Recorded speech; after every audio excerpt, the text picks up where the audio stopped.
This episode is not sponsored, but we encourage you to help support the small businesses, charities, and organisations that we mention.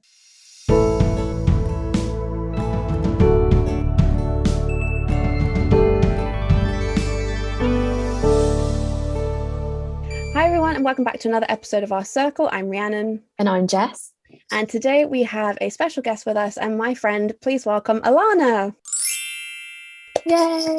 Hello. Thanks for joining us. Welcome. Thanks for inviting me. So we wanted to have Allana on today because she happens to be in Dubai, but she is from the United Kingdom. And we wanted to sort of find out the ins and outs of moving, because there are a lot of people who move abroad and it's a scary process, and I think it's just great to speak to people who have that experience. So could you please explain to our listeners, or tell our listeners, how long you've been in Dubai for and what you've been doing there? Yeah, of course. So I moved to Dubai in January of 2019, and I moved here jobless and just decided to figure it out once I got here, and eventually started working as a recruitment coordinator within a consulting firm. Recruitment was something I did in the UK, and I knew I could find a job somewhere within that department of things. So that's what I did. I'm amazed that you're able to just move there without having the job lined up. Like, that sounds terrifying to me.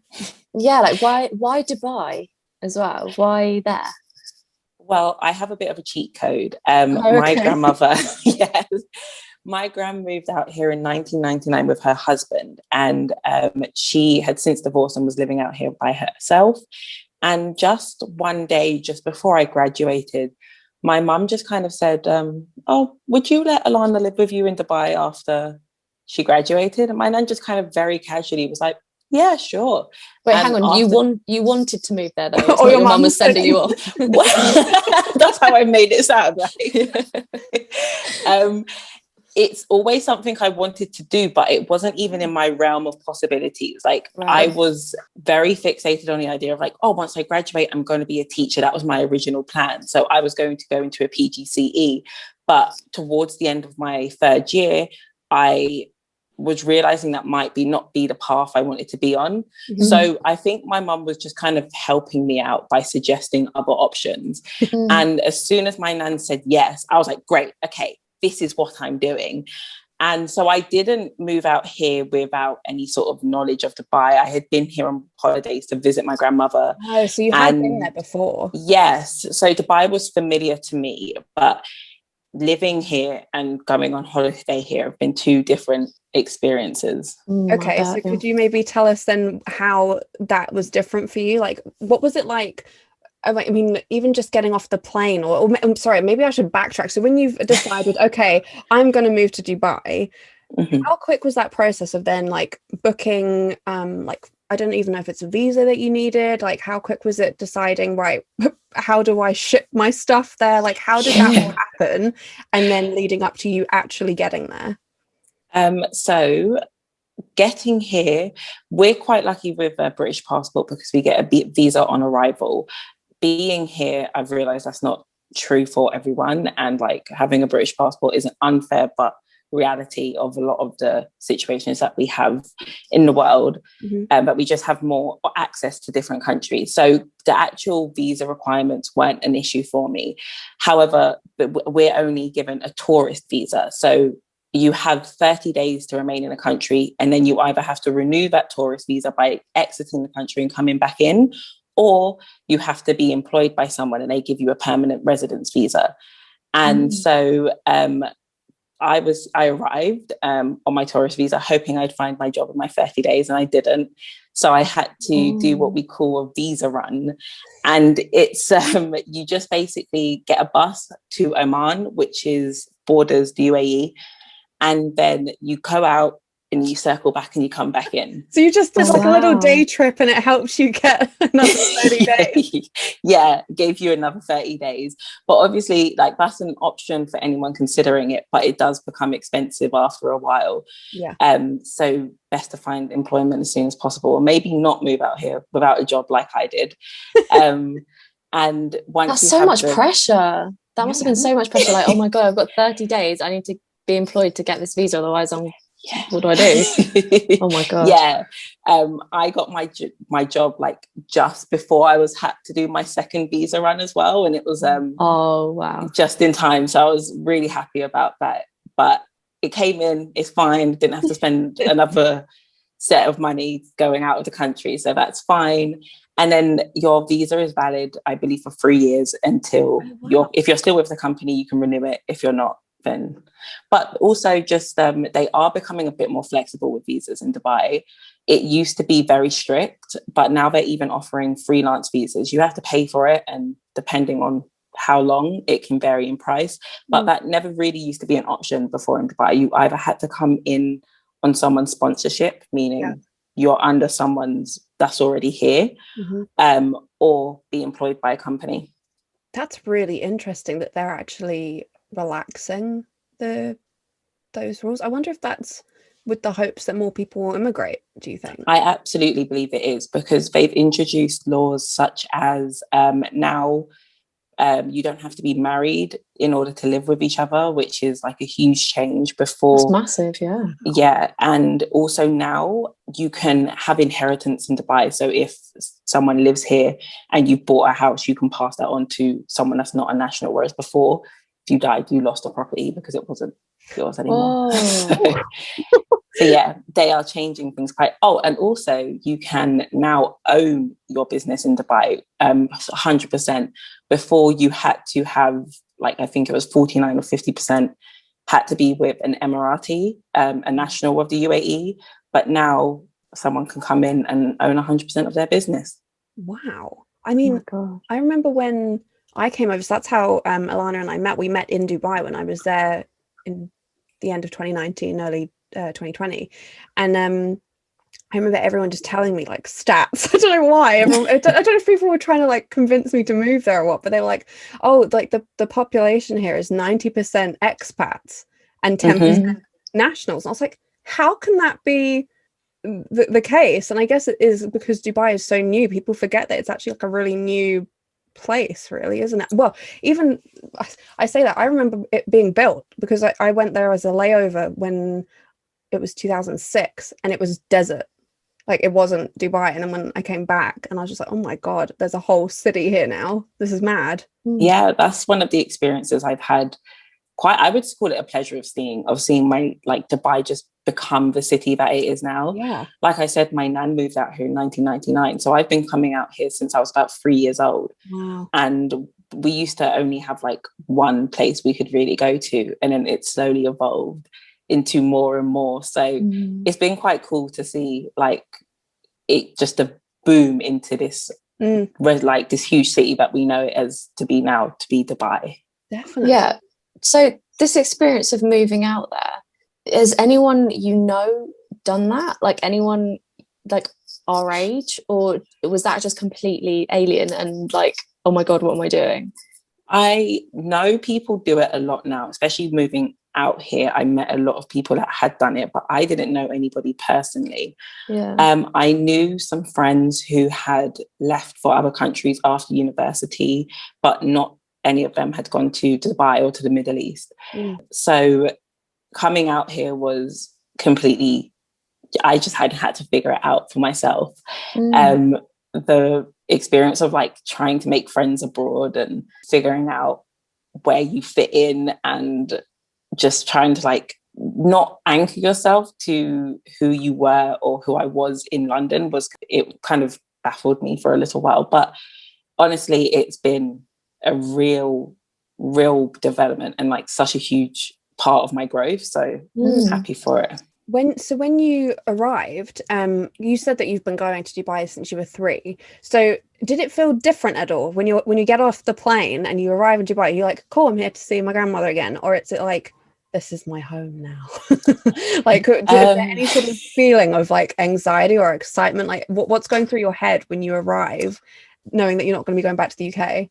I honestly think that feeling didn't hit me until we moved apartments and I had my own space. Because when I moved here, my grandmother had been living on her own. So she had a 1-bedroom apartment. So it felt like I'm just coming to visit my gran and I'm going to sleep on her sofa for a bit. And then, I'm going to go back home. But then when we started to look for a 2-bedroom place, and have the room that I have now, that's when it was kind of like, oh, this is mine. I'm not going back. I'm here now. And so that's when it started to change as well. But also by that time I had found a job, and the experience of like being in Dubai became living in Dubai, because a lot of people associate Dubai with the glitz and glamour and the cars and the bars. And I was on the phone to someone the other day, and I was like, honestly, if I was in Dubai, I wouldn't be on the phone to my friends in London. And I was like, well, you say that, but the same way you get up and go to school, or you go to work, or you do whatever, that's what I'm doing. I'm just doing it in Dubai. Yeah. So it's not just a big holiday. Exactly. Exactly. I'm still making time for all the everyday things, because this is just life here. Yeah, what a life. So, I mean, speaking of life, what's the quality of life like in the UAE compared to the United Kingdom? What differences have you found? This is a good question, actually. So first of all, I would say that if anyone's concerned about like, oh, do we have to cover up? Can women be free? Then yes, absolutely. Like, obviously in certain places it's more conservative, and at the end of the day I'm a guest here, so there's certain things that I will just have to abide by, because it's not my land, it's not my country, it's not my ethics. I'm not a Muslim woman, so I will have to abide by some rules in certain places. But for the most part, it's completely fine to be exactly who you are. Like, if you're worried about like LGBTQ rights or anything like that, obviously it's not like we're not waving around pride flags, unfortunately. But I've been to places and seen openly gay men, and they haven't been ushered out or scrutinized, or like what people might fear might happen. And I will say that I feel so much safer here. Like, how so? Well, like, for example, drinking is allowed here, but it's open displays of drunkenness are not. So people tend to keep it to the bars, or like even in the bars, you're not really going to see, like, you know how in the UK you might see like sloppy behaviour, up, or like, yeah, it's very sloppy. You get it, don't get me wrong, we have a brunch culture out here and it's big, so it happens. But they're very quick to shut it down and escort the person out. And like, I've lost things in Dubai and been able to get them back. I've been blackout drunk myself and managed to get home. And I didn't really recognize how much it impacted me until I came home in 2020, and I spent about 5 weeks back in the UK. So it wasn't really a holiday. I got to kind of live my life again a bit. And like, I was visiting my friend's house one night, and I was walking past a shop, and there was just these 2 men outside the shop, clearly drunk. And I remember like feeling like, oh my God, like, and I hadn't felt that feeling in such a long time, because it's just not something that happens in Dubai. So I love the fact that I feel that here. I feel so safe. Like, I know that I could get home okay. Like, even if something bad did happen, I'm pretty sure it wouldn't escalate to the point where it would potentially in the UK. Right. Okay. And do you feel like that is across the whole of Dubai, if that makes sense, or do you think it's just happened to have been in areas that you've been in? Because like, you hear sort of rumors, I guess, about how it's safe in a lot of areas that like expats are exposed to, but then places are hidden that aren't so safe to like nationals or something. Is that what you've found at all? Well, I can only speak of my experience. And so like, I've been where probably most expats and Western people have been. So it's been relatively safe. I can definitely say that maybe if I was going to go to, there's certain areas in Dubai that are more what is generally termed like workers' residencies, where a lot of like your constructions workers and your transportation staff and everything might live.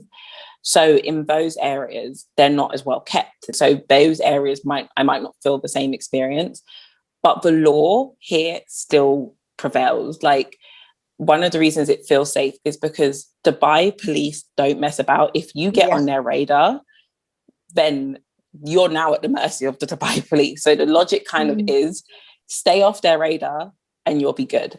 And there's enough freedom within that sort of like in that radar that you don't really need to get on it unless you're really trying to find trouble. Then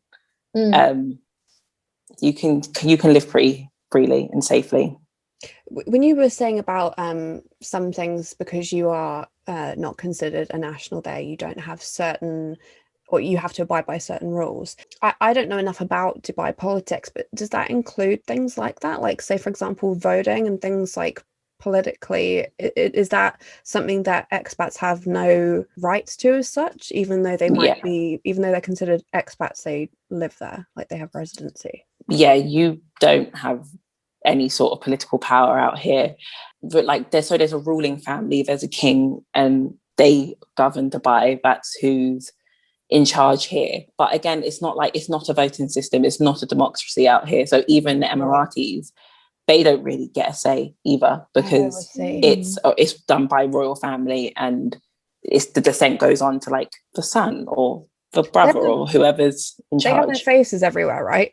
Everywhere. Yeah. Yes. They are called sheikhs. Yeah. Isn't it so strange? It's like such a new place, but with such like old kind of traditions and way of ruling the place. It's so strange, don't you think? Yeah, it is. Like sometimes I really do forget it. Like my grandmother works in one of the king's schools, so one of the ruling schools, so I've always had more knowledge about it, and that kind of brings it home a lot.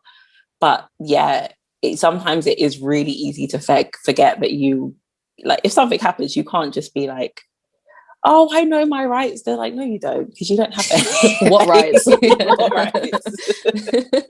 Exactly. Like it honestly, the ruling family will say, this is a law now, and that it's just a law. Like, for example, if Brexit was to happen in Dubai, it would happen in 2 days, because they said, this is a choice now. And okay. That's it. You have to go along with it. Yeah. We have to go along with it. Yeah. I was going to say, so you said you felt safer in Dubai than the UK, but was there anything from the UK when you came back for those 5 weeks that you really missed? Friends and family, obviously. What did I really miss? Honestly, I can't say too much about like what I've missed, because I would say personally, my quality of life out here is so much better. It's just, I feel like what I miss about the UK is the familiarity of it all. Like in the UK, I know exactly where I'm going. I've walked these streets before. I know the quickest route, the best route, the safest route. I know where my friends live. Like it's all so familiar that I don't even really have to think twice about it. Right. Whereas in Dubai, because it is still being built, essentially, a new road can pop out of nowhere. And now you don't know where you're going. And if you miss a U-turn, so we don't really have roads, we have essentially motorways to go everywhere. If you miss your turning, you're going somewhere new. And if you don't know how to get back, good luck.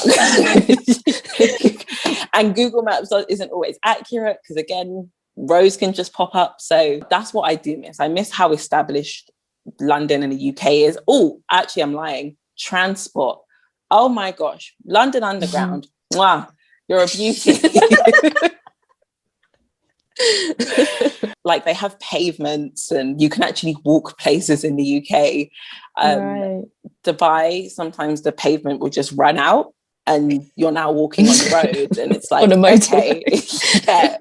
So you can't, unless you drive, it's pretty impossible to be a commuter. I was about to ask you, do you drive out there? I do not, which is one of my big regrets.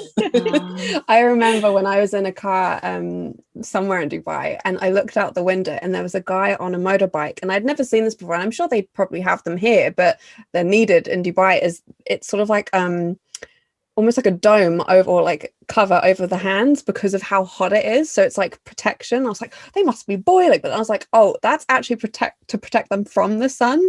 And I just thought, oh god, like trying to just walking places, it was so hot, I couldn't get over it. It's so humid. It's not even hot, it's humid, and it's just instant sweat. Like I've never had like my arms, like these parts of my arms just get wet all of a sudden. You're just like, oh, I'm in the heat, I'm damp. And it's so is there fun. Is there like aircon everywhere then? Everywhere. Okay. Everywhere. if you're going to your car, the malls, a shop, everywhere has AC. And that is something I will greatly miss in the UK. I mean, the difference is, and I think a lot of people, even people in Dubai were saying this to me, they're like, why don't you have aircon in the UK? I'm like, we don't need it. Like, we have it's like a week in the year. Yeah, like yeah. We need heating.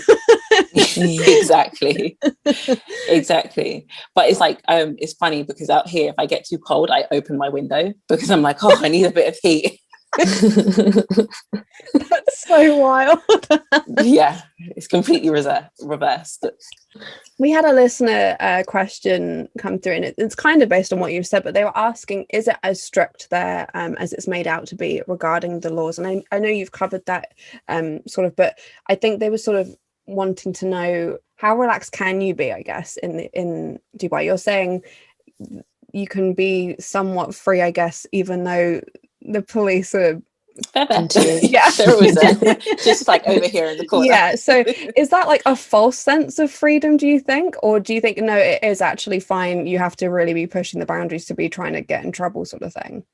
I would say, yeah, you have to be pushing the boundaries, because fair enough, okay, in the UK, certain like outfits I would never wear out here. Can you give us an example? So t-shirt dresses, for example, you know how they might stop a bit low, and I'm a 6-foot woman. Anything that stops a bit low on me is basically present for everyone.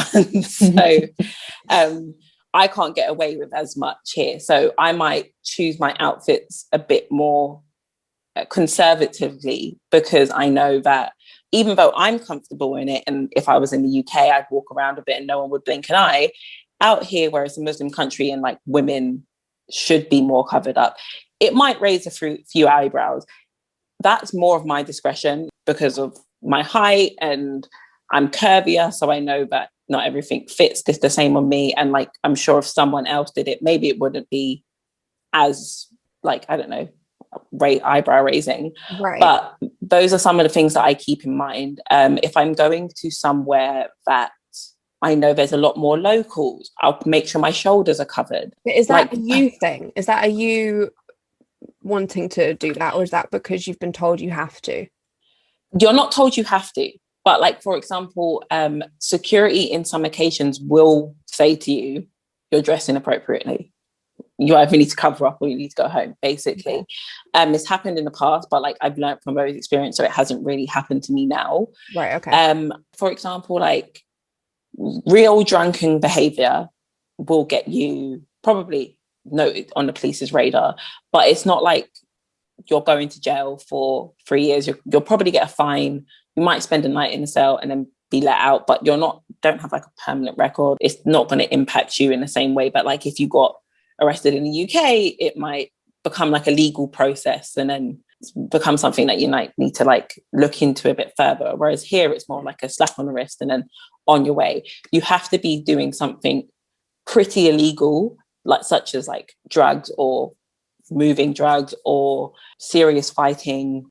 Trying to think cases of, but I really can't come up with that many cases. Is what I mean. Right. Like, what about, like, earlier you mentioned that they're kind of being a bit more flexible with unmarried people living together. Like, I've heard before, you can't walk down the street holding hands if you're not married. Is that a thing, or is that like a myth? I would say it's a myth with a sprinkling of truth. Public displays of affection aren't allowed. Basically, you can't go openly tonguing your boyfriend down the street. That's just not going to happen.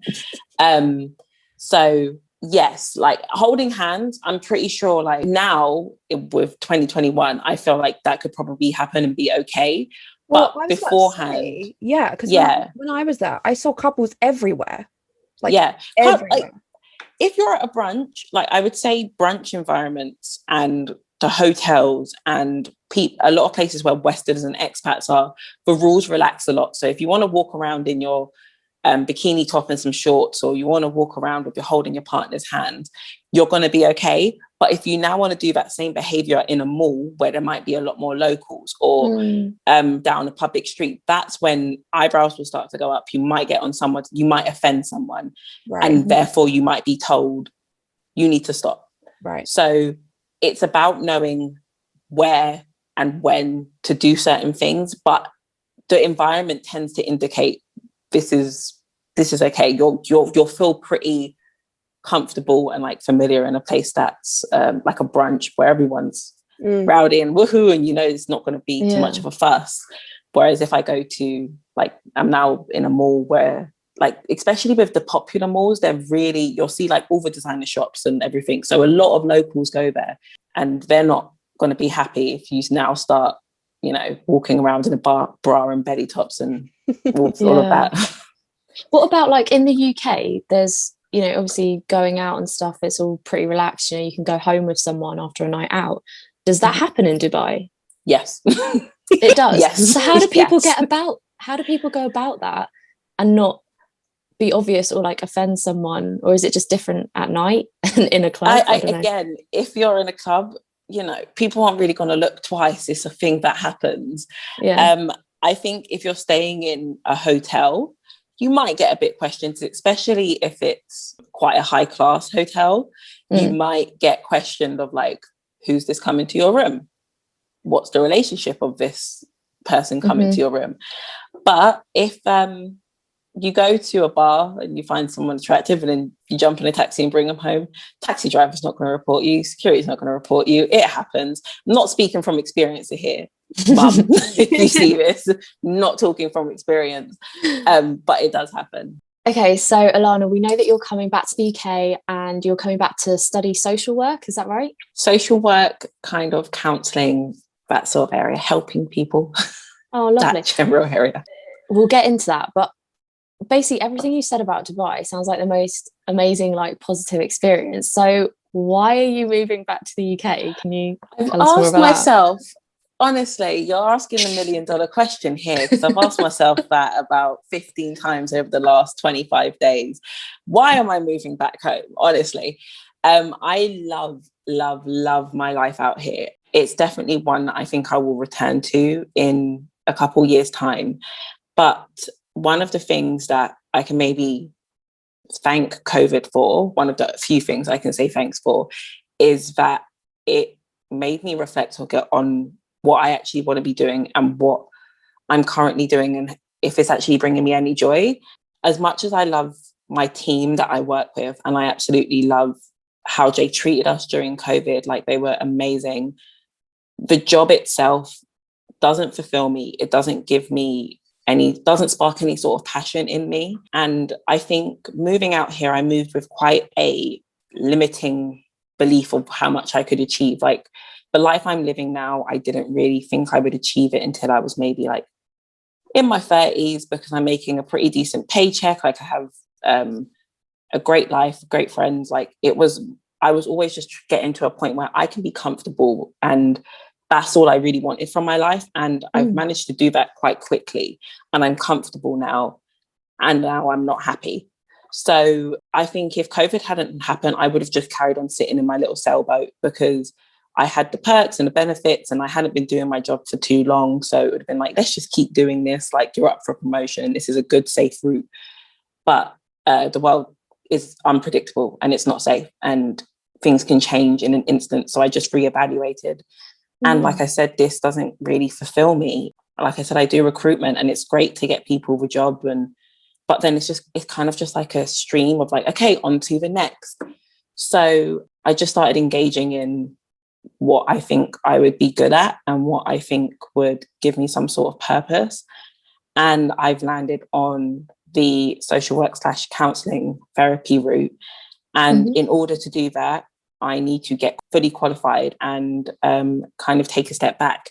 So returning home makes the most financial and practical sense.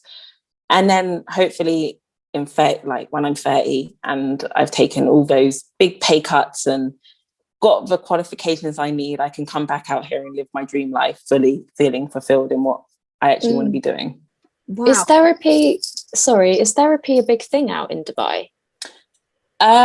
So I can't really speak on it. Like, in my company, we do partner with an organization that give therapy, and like during the pandemic, we partnered with them a lot to give sessions of how to cope with mental health. But I went through therapy myself, but I did it through the site betterhelp.com. Great site if anyone's looking for it, because it just allows you to connect with a therapist anywhere overseas. And going through that as well, being with a therapist and speaking with him was great. Everyone should do therapy. I'm a big advocate for that. I would love it if everyone could have a therapist. It was just going through it, like, honestly, it opened my eyes a lot to how beneficial it is to me, how expensive it was, and that it's not actually available to so many people. I would like to be a part in that story in giving people the help that they need and like some advice, but also making it more accessible and providing it with people that may not turn to therapy, because it's so useful. It's such a great tool to have. That's such a lovely thing to do. I just think that's so lovely to want to be part of that sort of movement and change. And hopefully you are able to take that over to Dubai. Whether I hope it happens before you're 30, the sooner the better. So, I mean, have you already found like courses that you have to take over here, or and was that sort of part of it as well? Like, there weren't any courses in Dubai to help you with this journey? No, so courses, a lot of them can be conducted online. So it's not necessarily staying out here. But one of the things that made me say I need to move home is that, like I mentioned before, visas in the UK, if you're going to have a permanent one, you need to be in employment. And in order to afford like a solid place to live, I would need to be working full time. I wouldn't be able to work full time and maintain a good apartment or quality of life. So it just wouldn't provide me with the time that I need to get the qualifications that I need. So moving home is just the best option, because then I can live at home as well. And even if I don't necessarily live at home, part-time work is more of an option. You don't really find much part-time work in Dubai. And when you do, a lot of the benefits are cut as well. So at least when I'm at home, if I do just work part-time, then rent and food will be the only things that I really have to cover. That's why I'm deciding to move home. I'm really excited for this journey for you. I think it will be something really, really positive for both you and for anyone who hopefully gets to be in therapy with you, or whichever sort of you go down. I think that would be great. So, I mean, what advice would you give to someone who is wanting to move to Dubai? Do you think, I mean, you've said you don't think they should necessarily just get on a plane and turn up. What advice would you give to someone, even like if it comes to location wise? I would say do it. Just honestly, okay, again, don't get on a plane. Like, I had the secret of having somewhere to live when I got here, so it wasn't too much of a fear for me. But living out here has been eye-opening. It's so much fun. Like, I've had so much fun out here. And like, I met you out here, Ree, and like, you can make friends from all across the world and hear people's different experiences. And if you want to live out here, I would suggest living downtown or towards Marina side. I personally live in a place called Motor City. I call it the suburbs of Dubai, because it's just a bit on the outskirts. There's not a lot of high-rise building. It's very community feeling, but it's still a great place to live. Dubai can offer you a lot. It can offer you so much. Like, if you want to do any sort of entrepreneurships, and Dubai is such a great place to do it, because it's so new. It's so willing to absorb new energies and new ideas, and you can kind of run with whatever you've got, as long as you're willing to fund it, or like actually like stick to it.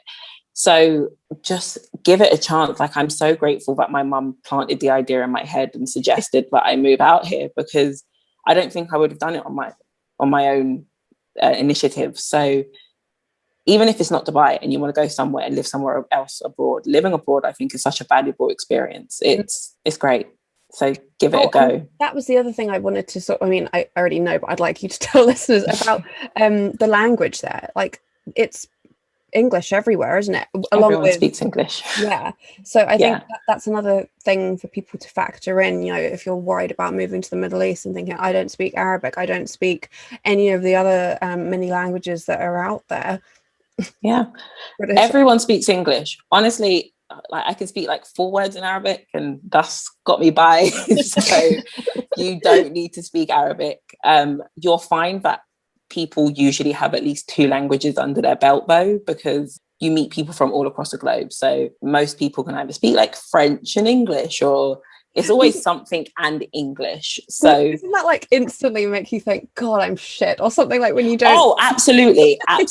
Like I feel useless in my company because like I said, I work for a consulting firm. So we have these consultants from all over the world who can all speak like minimum of 2 languages. Like one of my colleagues speaks 5. She speaks Greek, Arabic, French. No, I've said Arabic. She speaks 5 languages. Yeah. Anyway. It's really impressive, and everyone around me can speak at least 2, and I'm just here like, I speak English. Okay, this is fine. But it's really great. Like, don't worry about the languages. Learn a language because it's a great tool to have and a skill to have. But though, if you feel like you need it to get here, you don't. You really don't. Amazing. Right. Well, we love to ask all of our guests what makes up their circle. If you're a circle, what would your circle be made up of? My circle is definitely made up of my friends and family. Even living out here, I would say my biggest support unit and system is still in the UK. They make up who I am. I speak with them regularly. Don't know where I'd be without them. So they are definitely my circle. Oh, I love that. So could you please tell us, obviously every episode we dedicate to a charity or a small business or an organization, and you've chosen a great one for us to dedicate this episode to. Could you please tell our listeners all about that? Yeah, of course. So I would like to highlight the Palestinian Children's Relief Fund. They provide urgent humanitarian and medical aid to children injured in the Gaza Strip. They are legit. I've spoken to people who are on the ground there, as well as done my own research, and they're well established. They're able to provide resources. And if you're unaware of anything, what's happening in Palestine in the moment, then I would suggest you do a bit of research, but they are in dire need of help, and we should be paying attention to it. So if you would like to help out and donate, then that's a great charity that you can support. Great, thank you. So how can people find them? Are they on Instagram? So you can find them just by searching Palestinian Children's Relief Fund. That should take you straight to their main page where they have a donation link.